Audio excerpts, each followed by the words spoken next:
Hi hello friends, ಇವತ್ತಿನ video ಮೂಲಕ ಸುಲಭವಾದಂತಹ ವಿಧಾನದಲ್ಲಿ ಅಷ್ಟೇ ರುಚಿಯಾದಂತಹ ಮೂಲಂಗಿ ಸಾಂಬಾರು ಹೇಗೆ ಮಾಡುವುದಂತ ತೋರಿಸಿಕೊಡುತ್ತೇನೆ. ಸೊ ಹಾಗಾಗಿ ಈ ವಿಡಿಯೋನ ಎಲ್ಲೂ ಸ್ಕಿಪ್ ಮಾಡದೆ ಕೊನೆ ತನಕ ನೋಡಿ. ಇಷ್ಟ ಆದರೆ ಲೈಕ್ ಮಾಡಿ, ಕಮೆಂಟ್ ಮಾಡಿ, ಹಾಗೆ ಶೇರ್ ಮಾಡಿ, ಸಬ್ಸ್ಕ್ರೈಬ್ ಮಾಡೋದನ್ನು ಮರಿಬೇಡಿ. ನೋಡೋಣ ಹೇಗೆ ಮಾಡೋದ ಅಂತ. ಇದು ಅನ್ನಕ್ಕೆ ಮುದ್ದೆಗೆ ಸಖತ್ತಾಗಿರುತ್ತೆ. ನೋಡೋಣ ಬನ್ನಿ.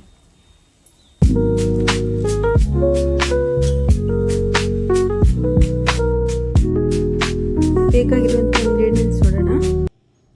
ಬೇಳೆ 1 ಕಪ್ಪಷ್ಟು ಸ್ವಲ್ಪ ನೆನೆಸಿಟ್ಕೊಂಡಿದ್ದೀನಿ. ಈರುಳ್ಳಿ, ಟೊಮೆಟೊ, ಮೂಲಂಗಿ, ಸ್ವಲ್ಪ ಬೀನ್ಸು, ಕರ್ಬೇವಿನ ಸೊಪ್ಪು, ಸಾಸಿವೆ, ಜೀರಿಗೆ, 1 ಟೇಬಲ್ ಸ್ಪೂನ್ ಅರಿಶಿನ, ಖಾರದ ಪುಡಿ, ಮೊದಲೇ ಮಾಡಿರುವಂಥ ಸಾಂಬಾರು ಪುಡಿ, ಗರಂ ಮಸಾಲ, ಸ್ವಲ್ಪ ಹುಣಸೆಹಣ್ಣು, ಹಾಗೆ ಎಣ್ಣೆ, ಕಲ್ಲು. ಬನ್ನಿ ಫ್ರೆಂಡ್ಸ್, ಹೇಗೆ ಮಾಡೋದು ಅಂತ ನೋಡೋಣ. ನಾನು ಕುಕ್ಕರ್ ತೊಗೊಂಡಿದ್ದೀನಿ. ಬೇಳೆ 2 ಸರಿ ವಾಶ್ ಮಾಡಿ ಹಾಕ್ಕೊಳ್ಳಿ.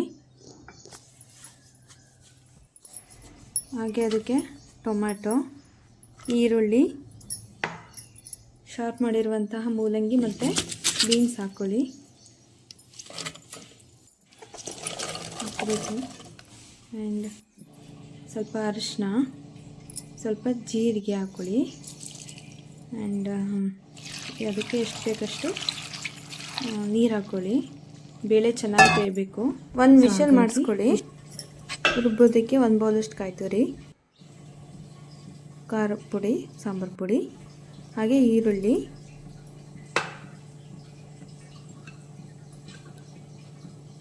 ಸ್ವಲ್ಪ ಹುಣಸೆಹಣ್ಣು ಹಾಕ್ಕೊಳ್ಳಿ. ಟೇಸ್ಟ್ ಚೆನ್ನಾಗಿರುತ್ತೆ. ಆಗಿದೆ, ವಿಷಲ್ ಆಯಿತು. ಈಗ ಒಗ್ಗರಣೆಗೆ ಎಣ್ಣೆ ಹಾಕ್ಕೊತಾ ಇದ್ದೀನಿ. ಸಾಸಿವೆ, ಸಿಡಿಗೆ, ಜೀರಿಗೆ, ಈರುಳ್ಳಿ, ಕರ್ಬೇವಿನ ಸೊಪ್ಪು ಹಾಕ್ಕೊಳ್ಳೋಣ. ಸ್ವಲ್ಪ ಡಾರ್ಕ್ ಆಗಬೇಕದು. ನೆಕ್ಸ್ಟು ರುಬ್ಬಿರುವಂತಹ ಮಸಾಲೆ ಹಾಕ್ಕೊಳ್ಳೋಣ. ಚೆನ್ನಾಗಿ ಮಿಕ್ಸ್ ಮಾಡ್ಕೊತ ಒಂದು 5 ಮಿನಿಟ್ಸ್ ಕುದಿಸೋಣ. ಬೆಂದಾಗಿದೆ ತರಕಾರಿ. ಮಿಕ್ಸ್ ಮಾಡ್ಕೊಳ್ಳೋಣ. ಸಾಂಬಾರು ಕುದೀತಾ ಇದೆ. ಸ್ವಲ್ಪ ಉಪ್ಪು ಮತ್ತು ಕಾಯಿ ತುರಿ ಹಾಕ್ಕೊಳ್ಳೋಣ. ರುಚಿಗೆ ತಕ್ಕಷ್ಟು ಹಾಕ್ಕೊಳ್ಳಿ. ಸಾಂಬಾರು ಚೆನ್ನಾಗಿ ಕುದೀತಾ ಇದೆ.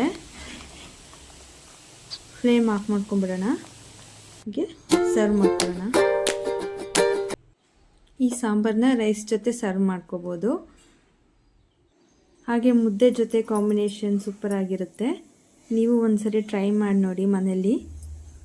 ಸೊ ಈ ರೀತಿಯಾಗಿ ಮೂಲಂಗಿ ಸಾಂಬಾರು ಟ್ರೈ ಮಾಡಿ. Thanks for watching.